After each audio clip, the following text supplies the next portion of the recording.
किसान भाइयों नमस्कार। मैं डॉक्टर एस के पांडे, अध्यक्ष ICAR गन्ना प्रजनन संस्थान क्षेत्रीय केंद्र करनाल, आपके समक्ष उपस्थित हूं आपके प्रश्नों का जवाब देने के लिए। इस समय मुझे उत्तर प्रदेश, पंजाब, हरियाणा आदि राज्यों से अधिक फ़ोन ये आ रहे हैं कि टॉप बोरर की कीट का प्रकोप हमारे गन्ना के फसल में बहुत ज़्यादा हो गया।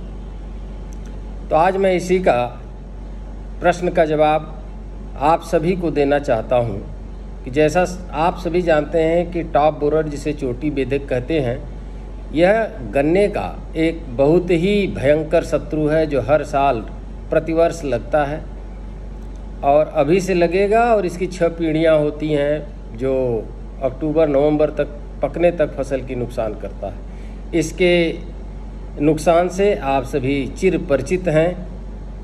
दक्षिण भारत में यह कीट नहीं लगता। तो मैं इसके बारे में ये बताना चाहूँगा पहले कि इसके जीवन लीला को अगर आप समझ लें, इसकी जीवन लीला क्या है। और मैंने अभी कहा कि 6 पीढ़ियाँ होती हैं, तो ये पीढ़ियाँ क्या होती हैं, कैसे बनती हैं। और इसमें कहा जाता है कि जो इसकी तीसरी पीढ़ी है बहुत ही खतरनाक होती है, जो काफ़ी नुकसान करती है।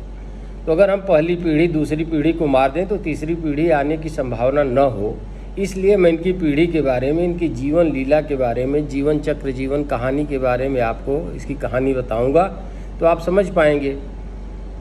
तो यह माथ बोरर्स के अंतर्गत आता है, जो नर और मादा कीट होते हैं।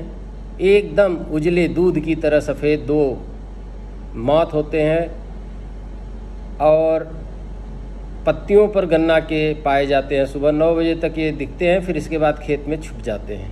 अभी भी इनकी पॉपुलेशन खेत में देखी जा रही है। हमारे किसान भाइयों को खेत में अगर जाएंगे तो पाएंगे कि सफ़ेद उजले रंग के कीट पत्तियों पे पाए जा रहे हैं, जिसमें नर और मादा होते हैं। नर थोड़ा छोटा होता है, मादा बड़ी होती है, क्योंकि इसके पेट अंडों से भरे होते हैं। नर मैथुन क्रिया करने के बाद 4 से 5 दिन के अंदर मर जाता है और वही हाल होती है मादा की। मादा अपने अंडे गन्ने की पत्तियों पर देती है।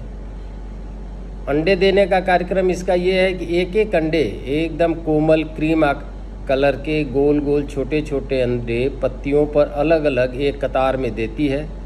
और बाद में करीब कोई मादा 75, कोई 100, कोई इस तरह से 75 से लगभग 200 से 250 अंडे एक मादा देती है। और देने के बाद मादा के ओविपोजिटर से एक ऐसा चिपचिपा सा पदार्थ निकलता है, जिसे मादा उस चिपचिपे पदार्थ से, जैसे समझिए गोंद से, उसे ढक देती है। और ढकने के बाद मादा के मादा के उदर के अंतिम भाग में एनल टफ्ट पाया जाता है, जो पूंछ जैसा पूंछ की तरह से होता है, नारंगी रंग का। और मादा कीट की पहचान भी है, सफ़ेद कीट के पीछे नारंगी रंग का ब्रश पाया जाना टॉप बोरर के मादा कीट की पहचान है।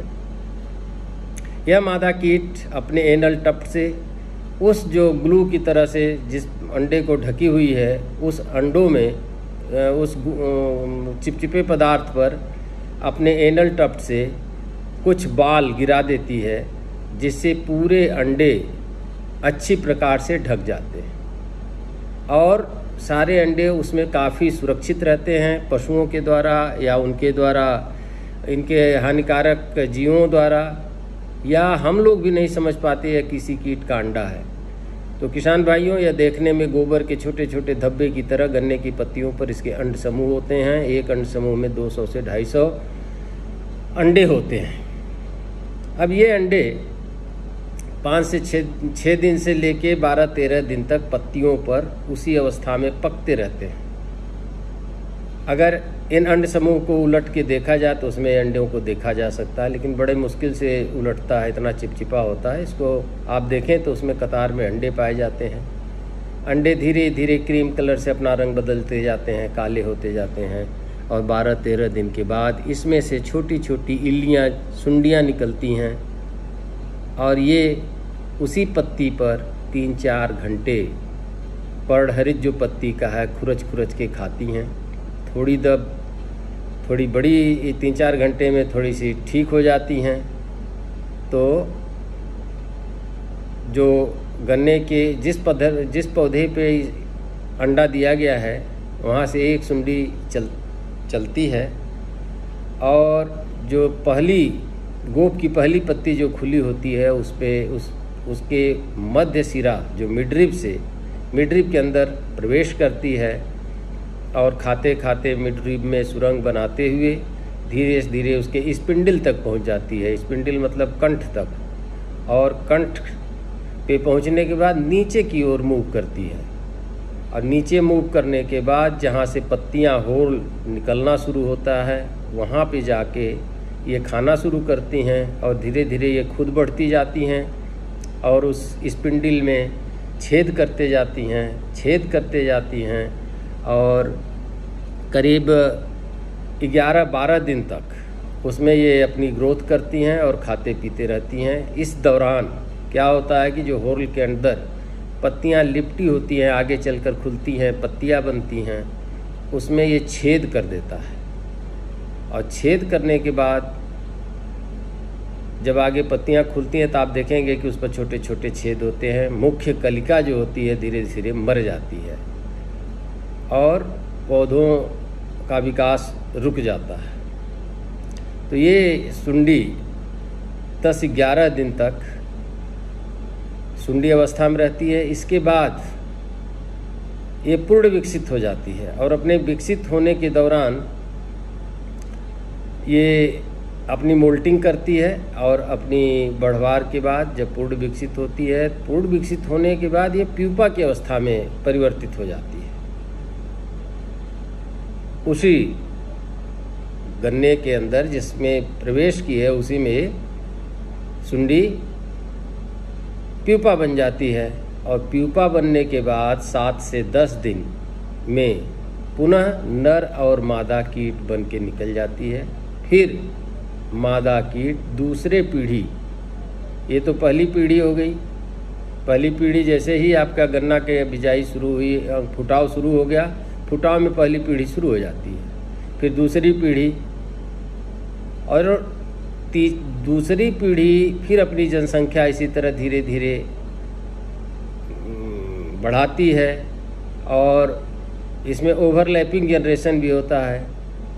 कुछ फसल हमारी गेहूं काटने के बाद बिजाई होती है, इनको खाने के लिए गन्ना वहाँ भी मिल जाता है, और जब तीसरी अवस्था होती है उस समय हमें इसके द्वारा किए हुए क्षति दिखने लगती है। तब हम समझते हैं कि भाई तीसरे के द्वारा तो क्षति बहुत ज़्यादा है। अगर हम पहली और दूसरी पीढ़ी को ही नियंत्रित कर लें तो तीसरी पीढ़ी, चौथी, पाँचवीं, छठवीं पीढ़ी को हम रोक सकते हैं। तो ये एक संक्षिप्त में मैंने बयान ये किया कि अगर इसके बारे में आप जानेंगे तो शुरू से ही इसके अंडों को और इसकी सुंडियों के समूह को और उनके द्वारा क्षतिग्रस्त कल्लों को, शूट को काट कर निकाल देंगे। तो किसान भाइयों, यह रही संक्षिप्त में चोटी बेधक कीट की जीवन कहानी।